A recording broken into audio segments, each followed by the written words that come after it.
গাজওয়াতুল হিন্দ যে বলা হয়েছে যে ওইটা তুমি মুসলমানকে কিন্তু পারবা না, দাবাই রাখতে পারবা না, ওরাও তোমার লগে যুদ্ধ করবে।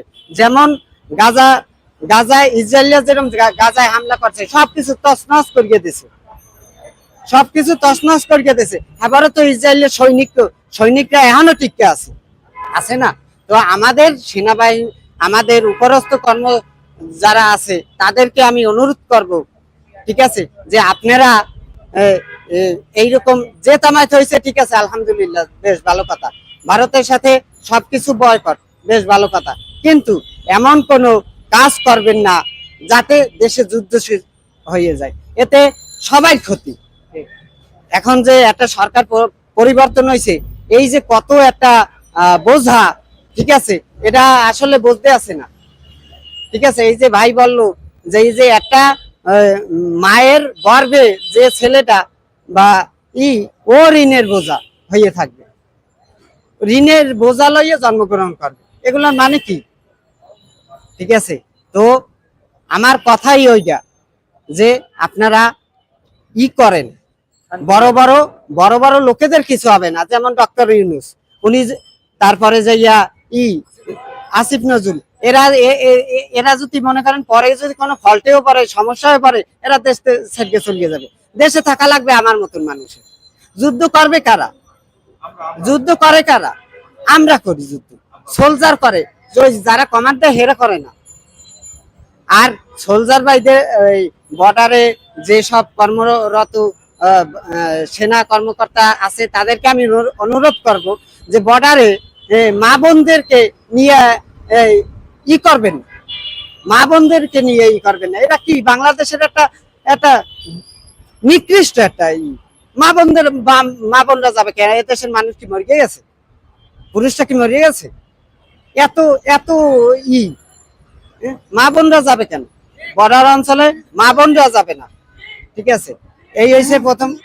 আর দ্বিতীয়ত ওয়াকারুজ্জামান সাহেবকে আমি অনুরোধ করতে চাই যে বিশেষ করে আপনি এই কাজটা করেন, কারণ প্রধানমন্ত্রী কিন্তু জেদি মহিলা ছিলেন, উনি যদি দেশে আসে বা আসবে না, যদি আসে ভয়, তাইলে কিন্তু কার কোনো নিস্তার নাই। এর আগে বর্তমানে যে পরিস্থিতি এখন চলতে আছে, এই পরিস্থিতিটারে আরো বৃদ্ধি করেন, যে মানে আমলাদের আরো বৃদ্ধি করেন, সরকারি দলকে স্ট্রং বানান, টাকা পয়সার সাবজেক্ট করে। হ্যাঁ, একটা প্রশ্ন আসতে পারে যে সরকারি যত সেক্টর আছে যদি 12 গুণ করে দেয় তো এত টাকা পাবে কোথায়? আরে ভাই, টাকার সাবজেক্ট পরে, আগে দেশ ঠেয়ান। 5 বছর পর আবার শুনবে না যে এরকম 1 বিলিয়ন টাকা গায়েব হয়ে গেছে, ঠিক আছে, সে সময় ঠিকই টাকা পাওয়া যাবে। আরে দেশে আগে দেশ ঠেকান।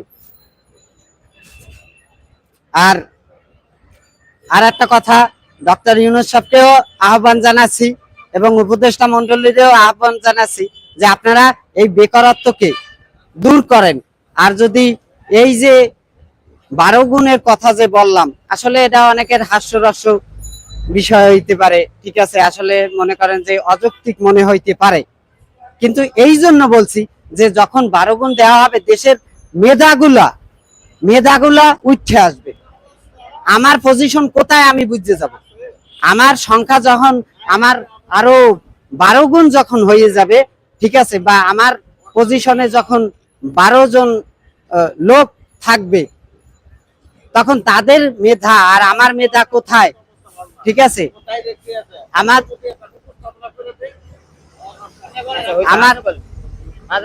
ঠিক আছে। তো ইনশাআল্লাহ ভাই, জনগণের মঞ্চকে ধন্যবাদ, ঠিক আছে।